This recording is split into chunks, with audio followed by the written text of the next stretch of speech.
শিরোপার জয়ের জন্য বাংলাদেশের সামনে ছিল 118 রানের লক্ষ্য, যদিও 18.3 ওভারে 76 রানে গুটিয়ে যায় বাংলাদেশি মেয়েরা। বাংলাদেশের ইনিংসে সবচেয়ে বেশি 22 রান আসে জুবাইরা ফেরদৌসের ব্যাট থেকে।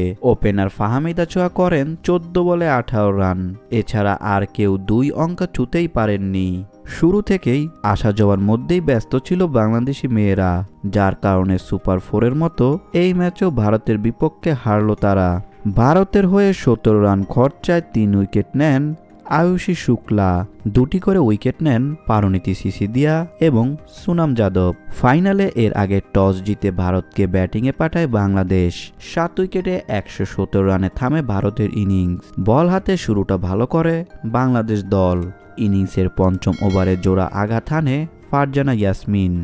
ডানাতি এ পেসারের 3 বলের ব্যবধানে ফিরে যান জিকা মেলিনা আর আরসানিকা চালকে। গণগাড়ি তৃষ্ণা আর অধিনায়ক নিকি প্রসাদ অবশ্য প্রতিরোধ গড়ে তোলেন। 12তম ওভারে এসে 12 রান করা ভারতীয় অধিনায়ককে বোল করেন হাবিবা ইসলাম। তারপর 5 রান করা ঈশ্বরী আউসারকে স্টাম্পিংয়ের ফাঁদে ফেলেন নিশিতা আক্তার নিশি। একটি প্রান্ত ধরেই লড়াই চালিয়ে যাচ্ছিলেন তৃষ্ণা। ভারতের এই ওপেনার এদিন হাফ সেঞ্চুরি তুলে নেন। তার উইকেটটা তুলে নেন দুর্দান্ত বোলিং করা ফারজানা। ফেরার আগে 47 বলে 52 রান করেন তিনি।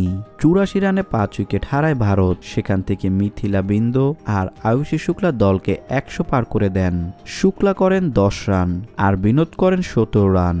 ভারত থামে 7 উইকেটে 117 রানে। ফারজানা 31 রান খরচায় নেন 4 উইকেট। 2টি উইকেট নেন নিশিতা নিশি। পারল না বাংলাদেশ।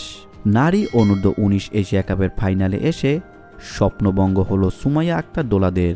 ভারতের কাছে 41 রানের ব্যবধানে হেরে গেল বাংলাদেশি মেয়েরা।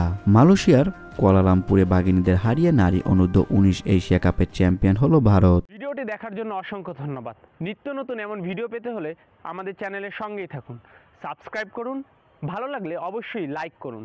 ভিডিও সম্পর্কে যে কোনো মন্তব্য করতে পারেন আমাদের কমেন্ট বক্সে। ধন্যবাদ।